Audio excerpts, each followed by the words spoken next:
What is poppin' YouTube? Back again with another video. Today we're talking about the best strategy when you're drafting in those first 3 picks to optimize your fantasy football lineup for 2023 fantasy football. Hit that like button, hit that subscribe button. On the way to 500 subs, we're going to continue to put out great content pre-draft, and then once we get into the season, we're going to help you win your fantasy football leagues. So hit that subscribe button, join the community early on, and super excited to get into it. Let's go. So if you're in those first 3 picks, really there's 3 players you have to be considered: Justin Jefferson, Jamar Chase, CMC. And while it kind of is a different build when you're talking pretty much CMC versus the 2 wide receivers, I'll say this. In my personal opinion, if we're talking PPR, you have to be going Jamar Chase. You have to be going Justin Jefferson with those first 2 picks. Now, I'm taking Justin Jefferson 101 in every league that I do have the 101 in. I'm taking Jamar Chase at the 102 because I think Jamar Chase has the same type of upside. Now, he hasn't been getting the same amount of receptions the last few years as Justin Jefferson, who's been on an absolute insane pace. If we compare the first 3 seasons of Justin Jefferson, we're saying, wow, on track to be the next Randy Moss. We look at Jamar Chase, high touchdown upside. I also love that about Jamar Chase. But then we get to CMC. And CMC's playing for the 49ers. We saw what happened once he got traded last season, how amazing it was. So those are my 3 top targets in those first 3 picks. And whatever one falls, if a league mate likes CMC at the 101 because they're super used to taking running back in the first round, let him take CMC. Let Justin Jefferson fall to me at 102. Or if I'm at the 103 and Chase falls to me, I'm cool with it. If CMC falls to me, I'm cool with it.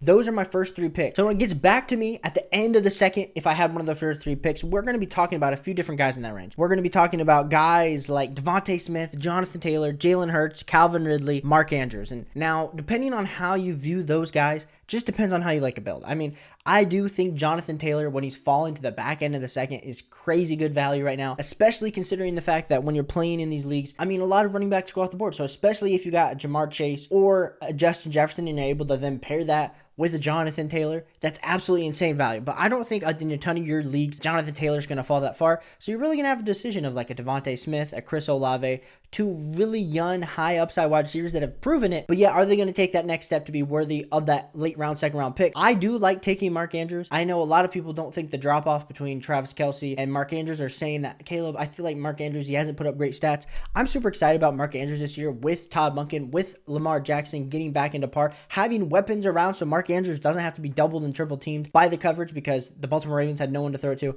I do like that. So that would be my strategy when we're coming in the second round. Then when we get into the third round, like I said, then we're talking about same type of guys. We got Patrick Mahomes, Derrick Henry, Jalen Hurts, Calvin Ridley, T. Higgins, Josh Allen. If I can start my draft and I grab Justin Jefferson, I grab Mark Andrews, and then I'm able to grab Patrick Mahomes, Josh Allen, or Jalen Hurts, depending on your flavor of which quarterback you prefer. Oh my goodness, all of a sudden I have a tight end positional advantage, I have a wide receiver positional advantage, and I have a quarterback positional advantage, and it lets me start to build out the rest of my draft. Now, I know a lot of people are still so used to wait on quarterback, get Deshaun Watson in the 7th round, get Trevor Lawrence in the 6th round. If they take that jump, all of a sudden, wow, you just have great value in all your other positions. My thing is, Josh Allen and Patrick Mahomes, the last 3 seasons, have led the league in points per game. We're talking about them averaging 24 fantasy points per game, where the nearest other quarterback averaged 21. So we're talking about a 3 fantasy points per game difference, which you might say, Caleb, it's only 3 fantasy points. I'll be able to make it up somewhere else. But when you're able to have such a stud quarterback in your lineup, while you're also just addressed having 2 other advantages, whether you went wide receiver, quarterback, or you want wide receiver, tight end, quarterback. I like that start in my redraft league, especially when we're talking about it in 1 PPR. Now, if you're talking about it in 0.5, of course, the running backs are going to be a little bit more valuable. I do like that start when we're able to get that elite level quarterback in the 3rd round to continue building on. We then go to the 4th round, and this is where it's a little bit interesting because a lot of these guys are then off the board. And we are then stuck if we went, let's say we went wide receiver, tight end, quarterback, and we're probably looking at grabbing another wide receiver or running back, and you have like Terry McLaurin, DeAndre Hopkins, Christian Kirk, and we're going off of underdog ADP, Brandon Ayuk, Aaron Jones. Now, if Aaron Jones falls to me at the back end of the 4th, 100% I'm taking Aaron Jones, but I haven't seen that happen a lot. So I'm probably just going to have to address the wide receiver position or even just address another running back like Kenneth Walker at the back end of the 4th. I don't love that value. But based on team build, that might be something that I have to do.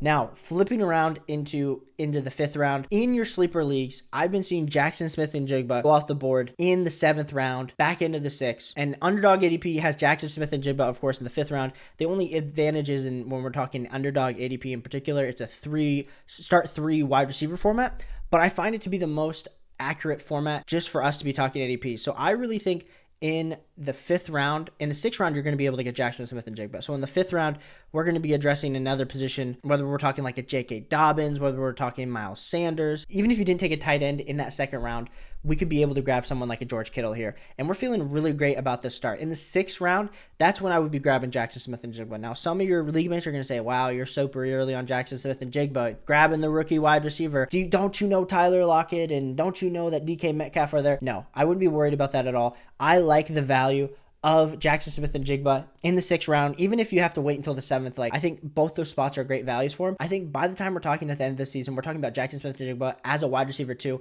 So for you to especially get those positional advantages at your wide receiver 1 spot, getting your positional advantage at a tight end 1 spot in the 2nd round, and then QB1, being able to address a later on wide receiver also helps with your overall build, especially if you somehow double tap RB in like rounds 4 and 5. We then go into the later rounds of the draft, and this is where I would just, based on team need, I'd be taking a ton of wide receivers. Best wide receivers that fall, wide receivers that are going to get volume. And I know a lot of people it's like the debate between upside versus volume. So we're talking like Mike Evans versus Quentin Johnston, where depending on my build, if I feel like I have very solid wide receivers, I might take a shot on Quentin Johnston over Mike Evans. But then it's dumb because Mike Evans has put up solid 1,000-yard season after 1,000-yard season, where we're talking about him as a top 20 points per game wide receiver.